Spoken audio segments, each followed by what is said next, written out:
Hello! J'espère que vous allez bien et aujourd'hui on se retrouve pour un book haul. Bon, je vais vous parler aussi brièvement de mes deux dernières lectures au tout début de cette vidéo, comme ça va vous mettre un peu dans le contexte. Alors, mes deux dernières lectures, j'ai lu Sémiosis de Sue Burke chez Le Livre de Poche. Ici, on est sur un livre de science-fiction, on est sur un livre post-apocalyptique où on va suivre plusieurs générations d'humains qui sont envoyés sur une autre planète parce que notre planète devient irrespirable, niveau écologique on n'est plus bon du tout, elle est en train de mourir. Donc des êtres humains qui vont être sélectionnés pour leurs compétences et qui vont être envoyés sur cette autre planète pour essayer de la repeupler et refaire une humanité un peu plus proche de la nature que les autres. Et on suit du coup les différentes générations et les différentes particularités et fautes apprises des anciennes générations pour créer vraiment la société dont elles veulent, sauf qu'on arrive sur une planète où les plantes aussi ont une pensée. On suit aussi justement ces plantes-là qui ont une pensée, qui veulent vivre sur cette planète et qui veulent leur place comme les humains voulaient leur place sur la Terre. Et franchement c'est super bien fait, c'est très intéressant, ça se lit très très vite et chaque chapitre c'est une génération différente à peu près, on avance peu à peu dans le temps. Et c'est pas mal du tout. Pour ceux qui aiment la thématique de l'écologie et qui aiment la thématique des dystopies, ce genre de choses, je vous recommande vivement ce livre-là. Je vous ai dit que je faisais rapide. Second livre que j'ai lu quand j'étais à la plage, il s'agit de Au bonheur des ogres de Daniel Pénac chez Folio. Au bonheur des ogres, Pénac, c'est un livre culte, un livre classique peut-être, que je pourrais les classer là-dedans quand même, qu'on m'a recommandé, que j'ai acheté et... Au début, je savais pas si j'aimais ou pas. Franchement, c'est très spécial. On ne sait pas où l'auteur va en venir. On suit une famille un peu farfelue. On suit donc Benjamin Malocène, qui est le tuteur de tous ses frères et sœurs, parce que sa maman virevolte à droite, à gauche et fait constamment des petits avec des mecs pas forcément toujours très cool. Et du coup, Benjamin Malocène, ce monsieur, est tuteur de toute cette drôle de famille. Il a un chien, Julius, qui a sa part très importante aussi dans le récit, qui est super chouette.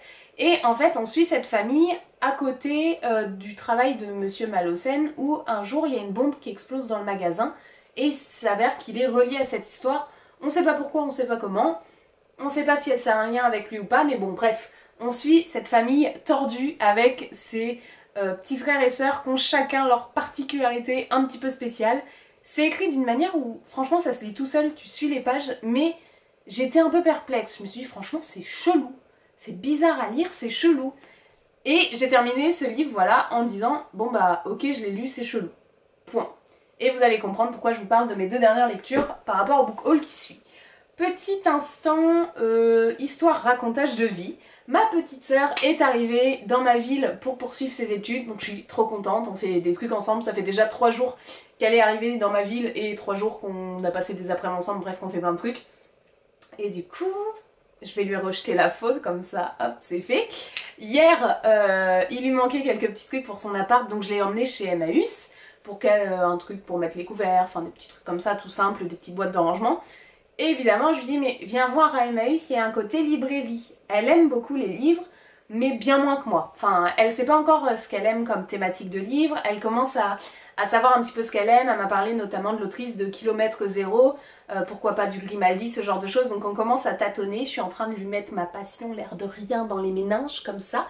Du coup, on passe à la librairie de Emmaüs, et évidemment, je craque. Ma sœur craque pour un livre, moi je craque pour 3, sinon c'est pas drôle. Et suite à ça, cet après-midi, je lui dis bah je vais te faire visiter le centre-ville par rapport à où est son appart, pour savoir où est la boulangerie, pour savoir où sont les petites choses dont tu auras besoin dans la vie quotidienne. Et évidemment, passage à Gigi oblige. Et passage à Gigi démesuré. On a acheté au total 11 livres. Elle en a pris 4, donc je sais pas, elles sont chez elle.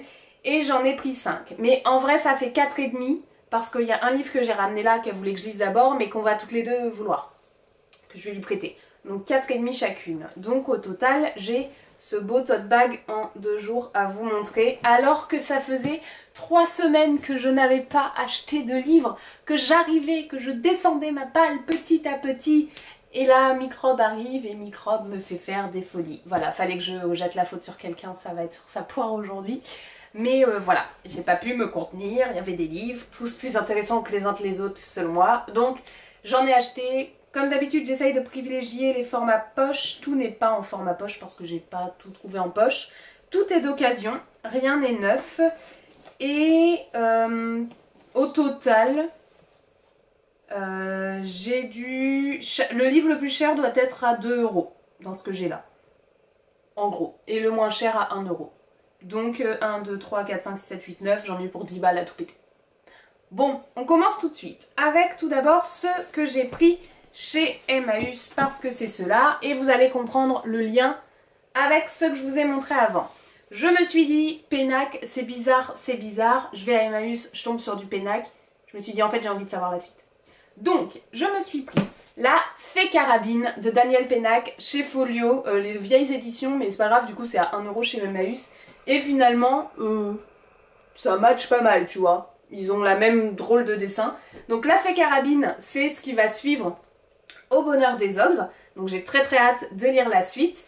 Le tome 3, c'était un truc du genre les petites filles, je sais pas quoi. Forcément, c'est pas écrit. Et il n'était pas chez Emmaüs, les filles de je sais pas quoi, donc le tome 3. En revanche, chez Emmaüs, à 1 € aussi, il y avait le tome 4, qui est donc Monsieur Malocène, qui est ultra big par rapport aux autres tomes, qui est écrit tout petit. Donc franchement, le tome 4, il est mastoc hein, quand même. Et lui, pareil, du coup, c'était la même édition que le tout neuf, c'est les tout derniers folios. La même que du coup mon tome 1, que j'avais acheté neuf en magasin. Donc ça va bien matcher dans la petite librairie. Juste lui qui fait un peu bizarroïde, mais c'est pas grave. Et ici, du coup, on est sur le tome 4 de la saga des Malocènes.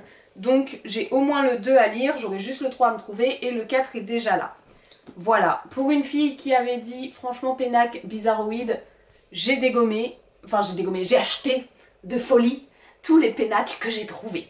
Non, pas tous, mais quand même, j'en ai acheté donc 2 et il manque juste le 3e qui va là, que je trouverai certainement à Emmaüs, je pense, ou en tout cas d'occasion, j'aurais pas trop de mal à le trouver. Et j'ai encore pris un Pénac à Emmaüs, voilà, j'ai pris 3 Pénacs. J'ai pris comme un roman, donc là par contre je suis pas du tout fan, il est trop moche. Mais je voulais absolument lire ce livre parce que vous savez, c'est le livre avec les 10 règles du lecteur. C'est le livre qui dit 1. Le droit de ne pas lire, 2. Le droit de sauter des pages, 3. Le droit de ne pas finir un livre, 4. Le droit de relire, le droit de lire n'importe quoi, le droit du bovarisme, le droit de lire n'importe où, le droit de grappiller, le droit de lire à voix haute et le droit de nous taire. Et avec ces genres de 10 commandements du lecteur, j'avais très très hâte de voir un petit peu ce qu'il en disait à l'intérieur et franchement j'accroche de ouf. C'est une belle ode au livre, à la lecture et à tout ce qu'on met autour de ça, à ce qu'on impose aux enfants, de oh si c'est pas lire tôt, ou enfin les contes qu'on leur lit enfant, tout ça, et c'est écrit à la Pénac, donc en fait ça se lit tout seul. Je l'ai commencé ce matin, je suis déjà presque à la moitié, j'ai lu 84 pages, j'adore. Franchement, j'adore, je trouve que ça finalement c'est un livre à faire lire à tout le monde et je pense même, parce qu'il est vraiment très facile à lire, hein, que c'est un livre à faire lire aux collégiens avant d'attaquer la description d'un livre genre Madame de Bovary qu'on se tape tous et qui n'est pas forcément simple à lire au départ quand on n'est pas lecteur. Je pense que lire comme un roman de Daniel Pénac est une belle approche, un beau texte déjà à essayer de grappiller pour comprendre ce qu'il veut nous dire et à décortiquer tout ça et pour faire comprendre l'importance de la lecture aux jeunes, aux moins jeunes, bref, à tout. Pour moi, un collégien devrait lire ce livre qui amorce pas mal la lecture par la suite. Voilà, je sais pas si c'est très clair, mais vraiment j'adore ce livre. Et ça fait partie des... Je relis très très rarement des livres. J'ai beaucoup de mal avec la relecture de livres, moi, parce que j'en retiens l'histoire et dès que je réattaque, je me rappelle de la fin, donc ça me donne plus envie. Je relis très rarement des livres. En revanche, celui-ci, je sais pertinemment que je vais le relire. Parce que, je sais pas, je le sais. C'est comme ça. Et donc, pour une fille qui avait dit, ouais, un peu spécial au bonheur des ogres, paf, 3 Pénacs de plus dans la pile à lire, dont celui-là, que je pense je vais terminer ce soir, hein, quitte à lire un peu cette nuit, parce que vous savez, je fais partie des lecteurs lents, voilà. Mais celui-là, je l'aime trop. Je pense vraiment que je vais le finir ce soir parce que j'adore. Donc lui, il va sur ma table de chevet. Avec, d'ailleurs, le Sorceleur tome 4, que je suis en train de lire en ce moment. Je l'ai à peine commencé aussi, je l'ai commencé hier. Sorceleur tome 4 et Pénac comme un roman. Ensuite, cet après-midi, je reviens tout juste de ma petite balade Gibert, j'allais dire Emmaüs, et j'en ai trouvé 5. Je les prends comme ça, comme ils viennent, pas par ordre de préférence ou autre, vraiment comme ils viennent. Oh, celui-là, je suis trop contente. Comment rester écolo sans finir dépressif de Noor Noualat chez Tana Édition. J'adore la couverture, elle est trop belle. Et ce livre me donnait trop envie, mais comme c'est un grand format, il était quand même un peu cher. Le prix de base, hein, j'arrive pas à voir sous l'étiquette. Mais enfin, c'était genre 15 ou entre 15 et 20 euros, un truc comme ça. Et moi, j'ai pas envie de mettre autant pour le moment, surtout qu'il y a plein de livres accessibles, peu chers. Et là, il était dans la éco-lecture. Et chez Gibert, les éco-lectures, ils sont à 1 euro, 20 centimes, 50 centimes, 1 euro ou 2 euros, et parfois 5 quand c'est vraiment un énorme livre. Mais sinon, généralement, c'est 1 ou 2 euros, et quand je l'ai vu à 1 euro, le grand format de ce livre, j'avais trop envie. Ça parle d'écologie, si vous n'aviez pas compris. Tout le monde revendique l'écologie, et là, en gros, ils expliquent comment être écolo sans finir dépressif, en fait, comment se mettre à l'écologie, comprendre tous les malheurs qui arrivent à notre planète, mettre en place des choses sans que ça nous pèse trop sur le cœur et sur les épaules en se disant « Ah mais je fais ça, mais en fait ça sert à rien parce que les grandes firmes nationales elles font plein de trucs qui détruisent encore plus la planète, donc moi mon geste il sert à rien et donc je sers à rien, donc est-ce que c'est la peine, donc machin ». Pour éviter ça, en gros, le livre va traiter de ça, de comment on peut avancer, comprendre l'écologie, comprendre la planète, être conscient de tous ces risques et toutes ces choses malheureuses qui arrivent, mais pour autant continuer à faire les choses. Il a l'air vraiment trop bien, c'est écrit franchement assez gros. Il me donne ultra envie, j'ai très envie de l'attaquer tout de suite lui aussi, mais je peux pas attaquer autant de livres d'un coup. Mais lui, clairement, il va être dans les rapidos prochainement. J'ai trop hâte, il va falloir que j'enlève les petites gommettes à la fin, j'adore. J'ai trouvé, alors lui, trop contente aussi, franchement j'ai trouvé que des trucs dans le coin lecture, éco-lecture, mais j'aime trop. Ici, j'ai trouvé Nosophobia de Mathieu Fortin, édition Ken ou Kenes, qui est très joli. Franchement, il est simple, mais j'aime beaucoup. C'est une gélule avec une ville qu'on voit dedans. Celui-là était au prix de 2 euros. Et ici, j'ai lu le résumé, je me suis dit, ah, c'est farfelu, j'aime bien. On est dans une société qui est hermétique, qui est donc sous une bulle, c'est la société de Nosophobia, où tous les citoyens de la ville doivent passer des checks médicaux tous les ans, tout le temps. Il faut que tout le monde soit ultra clean parce qu'ils veulent éradiquer du coup dans cette ville l'empeste qui du coup est une terrible maladie dégénérative. Et donc tout le monde vit dans la peur un peu d'être contaminé par cette maladie, par une infection. Et donc quand on est infecté, en fait, ils exilent les gens en dehors des murs de la ville, en dehors de l'enceinte de la ville. Et personne jusqu'à présent avait osé remettre en cause un peu ce système médicalisé, jusqu'à ce que Valek, du coup notre personnage principal, découvre l'effroyable vérité. Quelle est l'effroyable vérité? Je ne sais pas. Franchement, ça me donne trop envie. C'est écrit ultra gros, je pense que c'est du young adulte. Vous voyez, c'est écrit très gros, il n'y a pas grande page, franchement il fait 300 pages. Mais ça me donne ultra envie. Ça me donne vraiment très envie. Je ne sais pas quand il est écrit, c'est de la science-fiction. Ah non, il a aussi écrit de la science-fiction et il est québécois, l'auteur Mathieu Fortin. Et ça a été écrit en 2003, donc franchement c'est nouveau. Et cette maison d'édition, j'en ai jamais lu de celle-ci. Donc ça me tente beaucoup. Voilà. Ensuite. Ah, ça c'est le livre qu'on a acheté ensemble avec ma sœur par curiosité. C'est Comment éviter la prochaine pandémie de Bill Gates chez Flammarion. Et on s'est dit, Bill Gates a parlé et a fait un livre d'un sujet comme ça. Et on l'a pris pour la curiosité de qu'est-ce qu'un homme tel que cet homme, qui est Bill Gates, a à dire et qu'est-ce qu'il va dire sur cette thématique-là. Genre, en quoi ce mec a des connaissances et a des choses à nous instruire sur comment éviter une pandémie. Et c'est vraiment la curiosité de se dire « What ?» C'est très paradoxal, genre, ce mec parle d'un sujet quand même scientifique et veut nous apporter des solutions de comment éviter ça. C'est un peu... Et pour 1 euro, du coup, éco-lecture, 1 euro ici. Franchement, c'était pour la curiosité de ce livre. Pour 1 euro, on a voulu tenter. Il est très gros. Beaucoup de notes de fin de page. 400 pages. Voilà. je vais le prendre avec de grosses pincettes, ce qui sera dit à l'intérieur. Vous savez que moi j'aime beaucoup ça en plus. Tous les livres que j'achète, c'est pas des livres où forcément dans les essais je vais adhérer à ce qu'il y a dedans. Et c'est pas un problème. Moi c'est ce que j'aime avec la lecture, c'est pouvoir confronter les idées, confronter les points de vue. Donc c'est vraiment pour ça que je l'ai pris, pour la grosse curiosité de... Il dit quoi sur ce sujet? Franchement. Voilà. On arrive au bout, parce que les autres ça va aller assez vite. J'ai pris Larry McMurtry, Lonesome Dove, épisode 1 chez Gallmeister, collection Totem. Tout simplement parce que... Ils sont là? Ouais.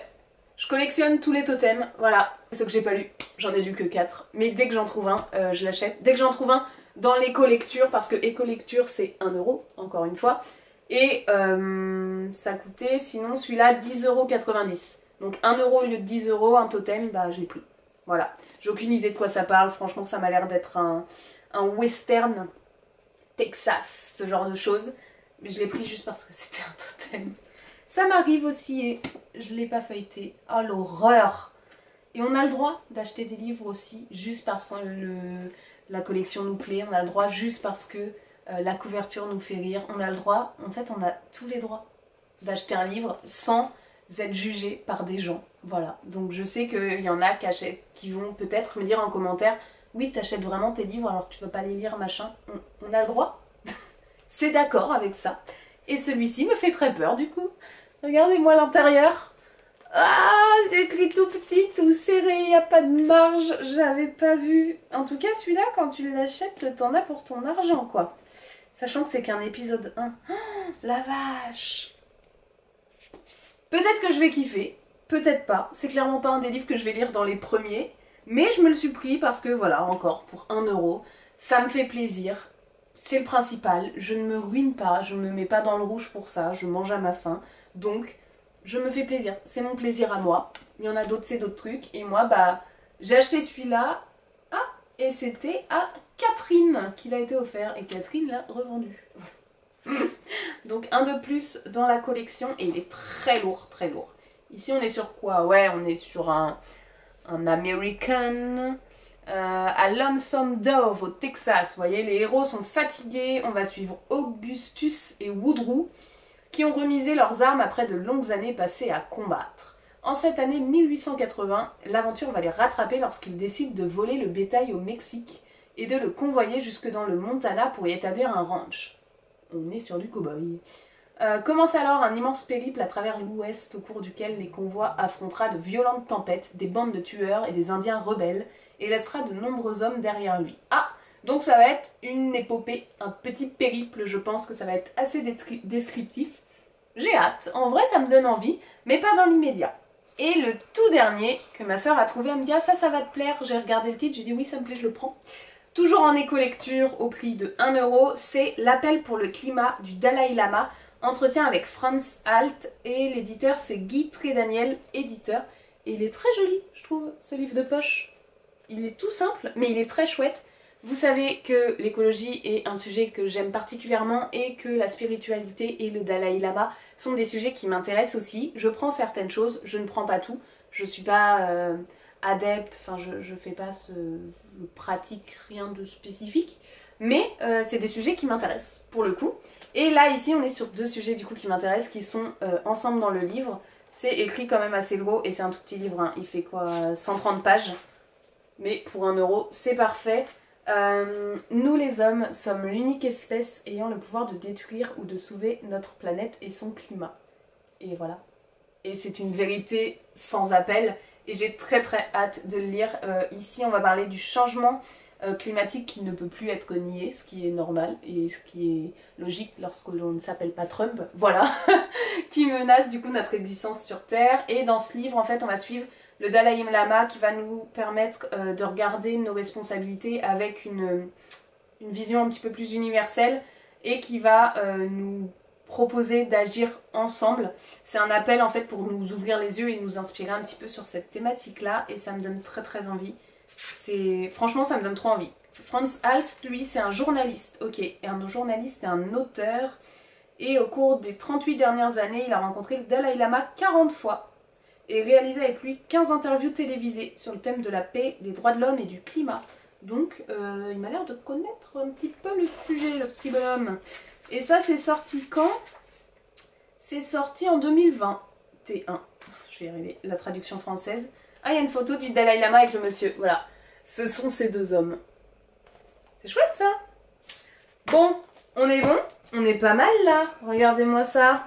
Tous ces achats. Ya, alors que ça faisait... Voilà, il y a tout qui tombe. Ça faisait une semaine, 3 semaines que j'en avais pas acheté. Et je me retrouve avec tout ça. Voilà. Bon, n'hésitez pas vous à me dire en commentaire, j'ai tout qui se casse la margoulette, s'il y a des livres que vous avez déjà lus, s'il y en a qui vous intéressent, s'il y en a qui vous questionnent peut-être.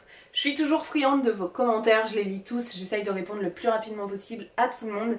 N'hésitez pas à mettre un j'aime et à vous abonner pour soutenir mon travail, pareil sur Instagram. Et moi sur ce, je vous souhaite bonne nuit, joyeux Noël, bonne fête des mères, bonne fête des pères, joyeuse Pâques, et à très bientôt pour une prochaine vidéo. Ciao!